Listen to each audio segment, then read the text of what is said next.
There are seasons in a woman's life when every voice goes silent, when the phone stops ringing, when help does not come, when even though she's sacrificed for turn their backs, and she's left with nothing and no one but God. And I came to speak to that woman, the woman who cries quietly at night so her children will not see her break, the woman who smiles in public but wrestles in secret, the woman who gave her all and was left empty. Hear me by the Spirit of God. When a woman has no one but God, she is not disadvantaged. She is being introduced to her greatest advantage, because there is a kind of intimacy that only loneliness can produce. There is a depth of prayer that only abandonment can birth. When every human pillar collapses, heaven becomes your only architecture, and God is never intimidated by your isolation. Many times God allows the stripping before the crowning. He allows the misunderstanding before the announcement. He permits the betrayal before the elevation. Not because he hates you, but because he's jealous over your dependency. There are women listening to me now. You trusted a man and he left. You trusted family and they disappointed you. You trusted friends and they vanished. And you are asking, Lord, why would you allow this? Because sometimes God will remove every backup plan so that he alone becomes your source. When a woman has no one but God, she becomes dangerous in the spirit. She prays differently. She worships differently. She believes differently. She no longer negotiates her worth with people who cannot discern her value. She no longer bows to the opinions of men because she has encountered the approval of God. Do you know what it means for heaven to defend you? When you have no one but God, battles shift dimensions. You may look alone physically, but spiritually you are surrounded. Angels respond to the cry of a desperate heart. Heaven moves when a woman kneels with tears and says, Lord, if you don't help me, I have no one else. That prayer is not weakness. That is power. Understand this. The world may measure strength by how many supporters you have, but the kingdom measures strength by how deeply rooted you are in God. There is a woman hearing me, you feel forgotten, but heaven has your file open. There is a woman who feels delayed, but you are not denied. There is a woman who feels hidden, but you are being preserved. Preservation is not punishment. When God isolates you, he is not abandoning you. He is refining you. He is healing the places that applause could never fix. He is rebuilding your identity outside of validation. He is teaching you to hear his voice without noise. And let me tell you something. The woman who learns to stand alone with God will never again beg for acceptance from men. Because once you have survived with only God, you cannot be intimidated by the absence of people. You will love again, but not desperately. You will serve again, but not from emptiness. You will give again, but not from insecurity. You will rise not because someone carried you, but because God sustained you. And when the story is told, they will say, we don't know how she made it. But you will know. It was the nights of tears. It was the silent prayers. It was the scriptures whispered through trembling lips. It was the strength that came when there was no evidence of help. When a woman has no one but God, she's not at her end, she's at her beginning. Because God specializes in women the world has counted out. He crowns the rejected. He lifts the abandoned. He restores the broken. And I declare over you, this season of isolation will not end in shame. It will end in strength. It will end in clarity. It will end in divine compensation. The same God who kept you in private will announce you in public. So dry your tears, strengthen your heart, fix your gaze on Jesus. If all you have is God, you have more than enough. And in due time, the world will witness what God can build with a woman who refused to let go of him. When God is all you have, he becomes all you need. There is a depth to that statement that many do not understand until life strips them of every alternative.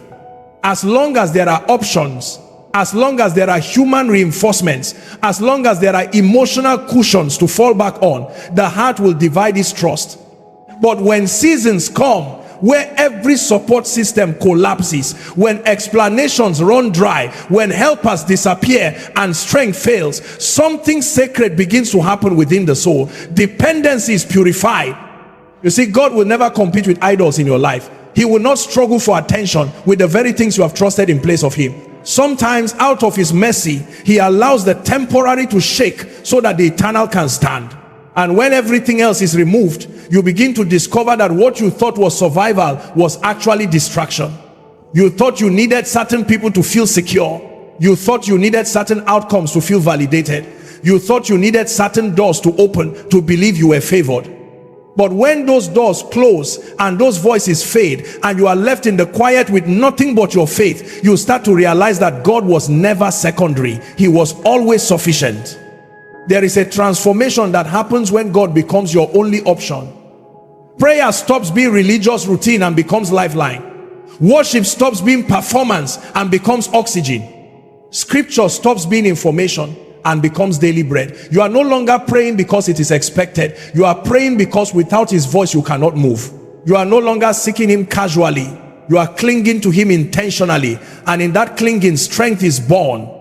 Many people fear the season where God is all they have because it feels like loss, it feels like emptiness, it feels like vulnerability. But what they do not realize is that divine sufficiency is only revealed in human insufficiency. As long as you believe you can handle it alone, you will never see the fullness of his power. As long as you think someone else can rescue you, you will never experience what it means for heaven to intervene personally. When God is all you have, your identity shifts. You stop measuring yourself by who stayed and who left. You stop calculating your value by who approves and who rejects. You begin to see yourself through the lens of divine intention rather than human opinion. And that revelation stabilizes you. It steadies your emotions. It silences insecurity, because when the Creator affirms you, the absence of human applause loses its power. There is also a supernatural resilience that develops when your help comes from God alone. You are no longer shaken by delays. You are no longer destroyed by betrayal. You are no longer paralyzed by uncertainty. Why? Because your anchor is not in people. Your anchor is not in systems. Your anchor is not in circumstances. It is in the unchanging nature of God. And when your anchor is eternal, storms may rage, but you will not drift. Understand this. God does not become enough because others failed you. He was always enough. It is simply that you are now aware of it. The illusion of dependence on people has been removed, and what remains is the truth that he has been sustaining you all along. Every breath you took was by his mercy. Every door that opened was by his favor. Every strength you had was drawn from his grace, even when you attributed it to something else. When God is all you have, intimacy deepens. You begin to recognize his whispers in the quiet. You discern his guidance in subtle impressions. You find comfort not in explanations, but in his presence. And in that presence, fear diminishes. Anxiety loses its grip. Desperation is replaced with trust. Because when you truly grasp that he is your source, you stop panicking over resources. There is a boldness that emerges from this revelation. A woman who knows that God is her provider cannot be manipulated by scarcity. A woman who knows that God is her defender cannot be intimidated by opposition. A woman who knows that God is her sustainer cannot be broken by abandonment. Her confidence is no longer fragile because it is not built on shifting foundations. And sometimes God allows you to stand alone so you can discover that you were never alone. What feels like isolation is often divine invitation. What feels like emptiness is often sacred space. What feels like loss is often alignment, because in removing the noise, he's amplifying his voice. In removing the crowd, he's strengthening your core. In removing alternatives, he's revealing himself as the ultimate necessity. Isolation is not rejection, it is divine preparation. There are seasons when separation feels like punishment, when conversations grow cold, when invitations stop coming, when support becomes scarce. The human heart immediately interprets it as abandonment. But what if the very thing you are calling rejection is actually redirection? What if the silence around you is not proof of your insignificance, but evidence that God is setting you apart for something weightier than where you have been?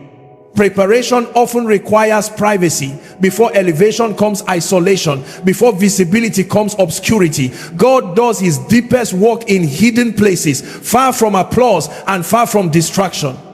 When he intends to build something strong, He removes it from environments that would weaken it. When he intends to strengthen your voice, he silences the noise around you. And when he intends to reveal your identity, he strips away the labels people have placed upon you. Isolation exposes what public life conceals. In the quiet, you meet yourself. You confront your fears without performance. You face your insecurities without filters. You recognize your weaknesses without comparison. And while that process can be uncomfortable, it is necessary, because God cannot build destiny on denial. He prepares you by revealing you to yourself. Many times you think you are ready for the next level because you desire it, but desire is not maturity. Passion is not preparation. God sees beyond your excitement and looks at your foundation. And if that foundation is not strong enough to sustain the weight of what is coming, he will pause your visibility to strengthen your structure.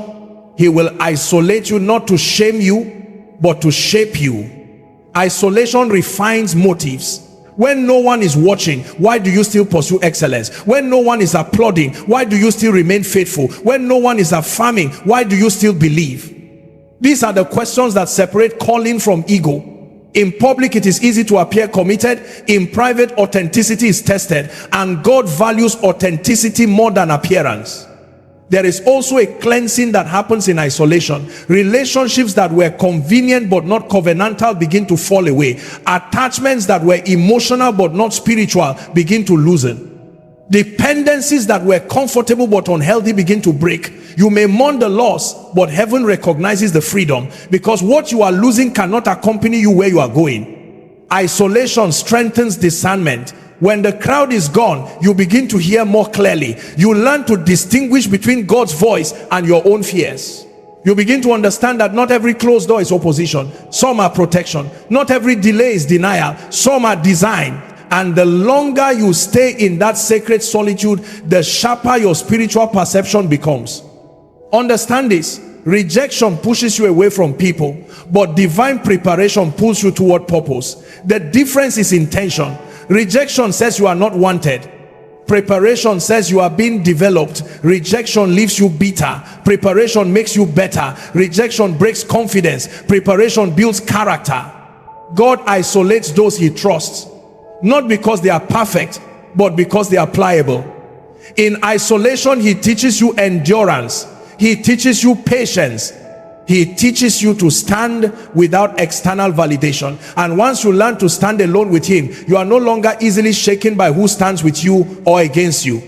The world may misunderstand your silence. They may misinterpret your distance. They may assume you have been forgotten. But what they cannot see is the transformation happening beneath the surface. Roots grow in darkness. Strength develops in resistance. Wisdom matures in reflection. Isolation is the classroom of destiny. It is where God rewrites your perspective. It is where he rebuilds your confidence. It is where he purifies your dependence. And when the season of preparation has completed its work, you will emerge not desperate for acceptance, not fragile in identity, not driven by validation, but grounded, stable, and aligned with a purpose that no human rejection could ever cancel. A woman who depends fully on God becomes unstoppable. Not because she's loud, not because she's aggressive, not because she forces her way through life, but because her strength no longer originates from fragile sources. When dependence shifts from people to God, fear begins to lose its authority, anxiety begins to lose its voice, intimidation begins to lose its grip. Dependence on God is not weakness, it is alignment. It is the conscious decision to anchor your emotions, your decisions, and your identity in something eternal rather than temporary. Many women are strong by survival. They have learned to endure, to push, to fight, to carry burdens silently. But there is a different dimension of strength that is born from surrender. It is the strength that says, Lord, I cannot do this without you. And paradoxically, that surrender produces a power that striving never could. When a woman depends fully on God, she is no longer desperate for approval. She no longer reshapes herself to fit environments that dishonor her. She no longer lowers her standards to maintain company. Why? because her validation is no longer external. It is rooted in divine affirmation. And once a woman knows who she is before God, she cannot be manipulated by the opinions of men. This dependence also produces stability. Life will still bring challenges. There will still be delays, disappointments, and misunderstandings, but her reaction changes. She does not collapse under pressure because her foundation is not emotional impulse, it is spiritual conviction. She does not panic at uncertainty because she trusts the one who sees the end from the beginning. Her peace is not circumstantial, it is relational. An unstoppable woman is not one who never cries. She feels deeply, she loves deeply, she hopes deeply, but her tears do not define her direction. Her emotions do not control her decisions. She carries her burdens to God before she carries them to people. She processes pain in prayer before she reacts in public. That discipline makes her dangerous to fear, because fear thrives on impulsive reaction. Dependence on God sharpens discernment. She begins to sense when something is not aligned. She recognizes red flags without needing repeated confirmation. She values peace more than excitement. She values character more than charm. Because when you depend on God, your spirit becomes sensitive to what protects your destiny and what threatens it. There is also a boldness that comes from divine dependence. She is not easily silenced by opposition. She is not easily discouraged by resistance. She understands that if God has called her, no human disapproval can cancel that calling. This does not make her arrogant. It makes her assured. Confidence rooted in God is quiet but immovable. Where a woman depends fully on God, she becomes disciplined. She guards her heart, she guards her time, she guards her associations, not out of pride, but out of awareness. She understands that destiny requires stewardship, and dependence on God teaches her to seek his guidance before making permanent decisions based on tempo. When a tempo, what temporary emotions? People may misinterpret her confidence as pride. They may misinterpret her boundaries as distance. They may misinterpret her calmness as indifference. But what they do not understand is that she has learned the secret of inner security. She is no longer fighting for attention. She is no longer competing for validation. She is no longer begging for love. Thanks for watching full video. If you like this video, please subscribe and leave the comment.